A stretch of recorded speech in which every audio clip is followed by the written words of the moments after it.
清理他家的垃圾要用挖掘机。2层别墅里堆满了150吨垃圾，大门成了摆设，进出只能爬窗户，客厅垃圾都堆到了天花板，在屋内只能爬行，不小心还会迷路。而大爷还不停往家里捡垃圾，说这些都是他的无价之宝。节目组试图和他沟通，但这个怪老头什么都不说，甚至对摄像机挥起了拳头。在小姐姐耐心沟通下，大爷终于放下了戒备，正要说出自己的故事，却被一个怒气冲冲的大妈打断了。大爷屁颠屁颠地跟着大妈上了公交。第2天，大家在街上又遇见了正在捡垃圾的大爷，在他的允许下，大家决定去他家一探究竟。大门被垃圾堵得死死的，小姐姐只能从缝隙中挤进去，随意堆放的垃圾根本找不到落脚点。小姐姐翻山越岭，总算来到了2楼，找到了通往室内的窗户。紧接着一股恶臭袭来，小姐姐忍着恶心爬了进去，没想到屋内更夸张，垃圾已经堆到了天花板，在室内完全要靠爬行。洗手间也是惨不忍睹，卫生纸都发霉了，还有随处可见的老鼠。就在这时，屋里又传来一阵声响，循声望去，没想到啊，垃圾堆里又钻出来一个人头，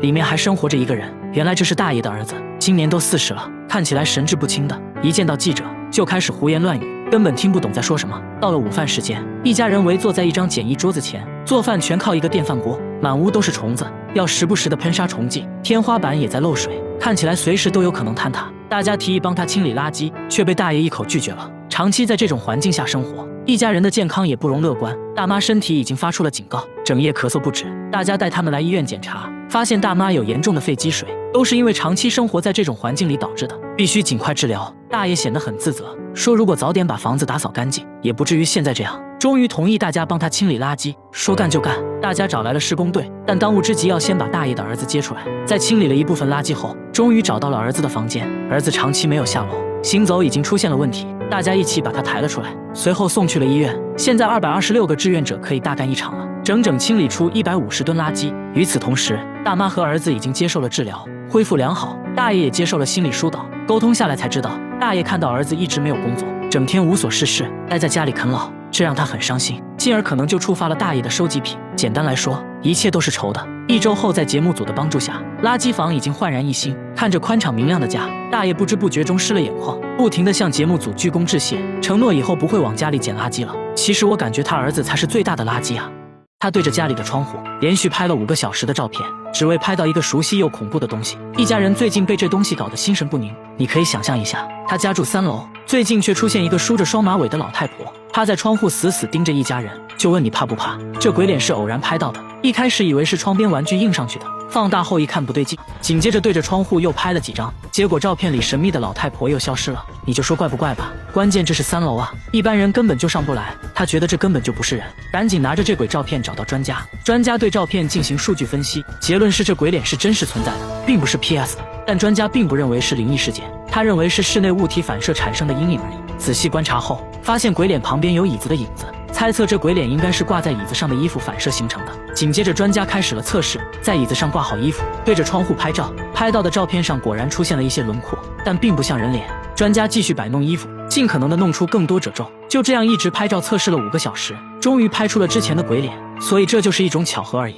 他家客厅成了墓地，每天早上都会出现上万只死掉的蜜蜂，蜜蜂尸体能装满3个垃圾桶。然而更多的蜜蜂还在源源不断的涌进来啊！就算把纱窗打开，蜜蜂也不走，好像屋里有什么东西吸引着它。主人也是惨啊，被蜜蜂围攻，蛰得满头大包啊！一到晚上更夸张，整个天花板都会震动，还会传出一种怪声啊！没办法，晚上只能睡在卧室的帐篷里。然而邻居家并没有出现这种情况，附近呢也没有养蜂场，那他们是从哪里来的？为什么偏偏选择他家？他家是有什么东西在吸引蜜蜂吗？真的奇怪啊！第2天，节目组再次上门，主人说今天死掉的蜜蜂很少。工作人员敲了敲天花板，里面也没有发出嗡嗡的声音，难道是一夜之间都死了？节目组用热像仪也没有检测到任何温度，决定打开天花板看看到底什么情况。找来了专业养蜂人，一打开就发现一个硕大的蜂巢，蜜蜂也都活着，还发现客厅出现的蜜蜂都是通过电线孔钻出来的。原来当蜂巢内部温度过高时，蜜蜂会扇动翅膀来通风，就会出现嗡嗡的声音。之所以现在蜜蜂安静下来，是因为天气降温了，它们1年只能生产出1个蜂巢，现在有6个蜂巢，说明它们已经在天花板生活6年了。那没什么好说的，直接给蜜蜂搬家，最后还收获了17公斤的蜂蜜。主人说这就算6年的房租费了。然而下面村庄发生了更离奇的事，每到凌晨1点，整个村子就会传来龙的叫声。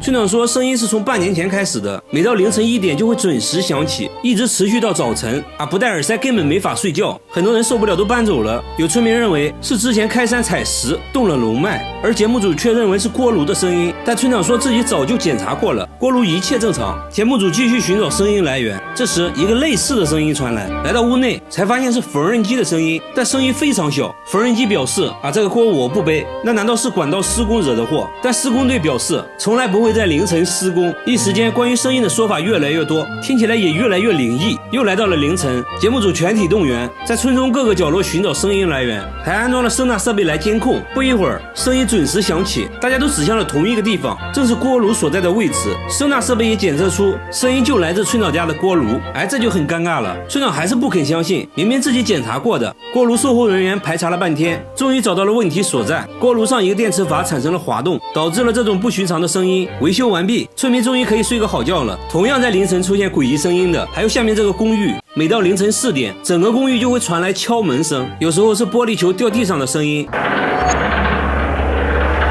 声音是从5年前开始的，每天持续4个小时。声音出现时，整个房间都有回声，墙壁都会震动，很多人都无法安心睡觉，出现了不同程度的神经衰弱。有人干脆在外面租房住。物业也调查过原因，关闭了所有能产生噪音的设备，但最终声音还是没有停止，现在反而变本加厉，什么奇怪的声音都会出现。节目组在公寓不同位置都安装了摄像头。又来到凌晨4点，敲门声再次响起，1小时过后又变成了玻璃球滚动的声音，声音竟然高达90分贝。要知道啊，地铁站声音也才81分贝。工作人员发现用铁锤摩擦瓷砖产生的声音和玻璃球掉落的声音很像，怀疑是有人故意这样做的。节目组在其他楼层安装了更多的摄像头，想要找到这个人。接下来就是等待声音的出现，但是1晚过去了，完全没有出现任何声音，连续几天声音都没再出现。其实已经没必要再调查了，很明显了，恶作剧的人就在公寓里，至于是谁就不好说了。1个月后，节目组做了个回访，物业表示自从节目组采访过后，声音就没再出现过，这下都能安心睡觉了。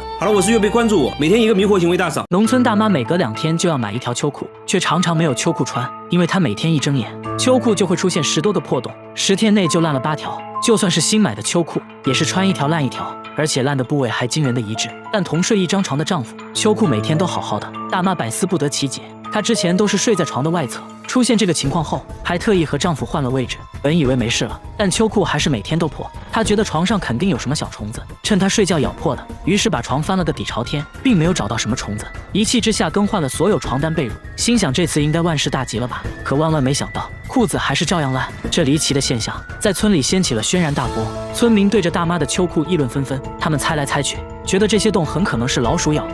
但这好像也说不通啊，为啥老鼠不咬棉被，也不咬丈夫的秋裤，偏偏只咬他们？而且家里还养了一只猫，整天就睡在卧室里，所以不太可能是老鼠。由于他家后面就是山林，有村民提出会不会是什么野生小动物咬的？于是大家在山上进行了仔细搜索，并且在房子周围撒上了石灰。可几天过去了，石灰上并没有留下任何痕迹。这时上过高中的村民又说，会不会是某种化学药物腐蚀导致的呢？但这个猜测很快也被否定了，因为裤子上没有任何腐蚀留下的痕迹。真是奇了怪了，村里有300多户人家，为什么只在大妈身上发生了这种事呢？会不会是因为得罪了人？丈夫说，如果是有人蓄意报复，唯一通道就是屋后的这扇窗户，但窗户非常结实，不可能有人能通过。一番分析下来，排除了能想到的种种可能，仍然找不到答案。但秋裤依旧每天破洞，事情变得越来越离奇。最后大家找来了专家，专家看着破洞边缘形状，认为很有可能就是老鼠咬的。至于为啥不咬丈夫的秋裤，专家猜测老鼠可能之前在打窝的时候用到了大妈一些衣物，就比如破袜子之类的，并逐渐对衣物上的气味形成了条件反射。最近频繁咬秋裤，可能是他又做了新窝，急需装修，于是就出来寻找熟悉的气味，就这样看中了大妈的秋裤。我觉得这个解释还是比较合理的。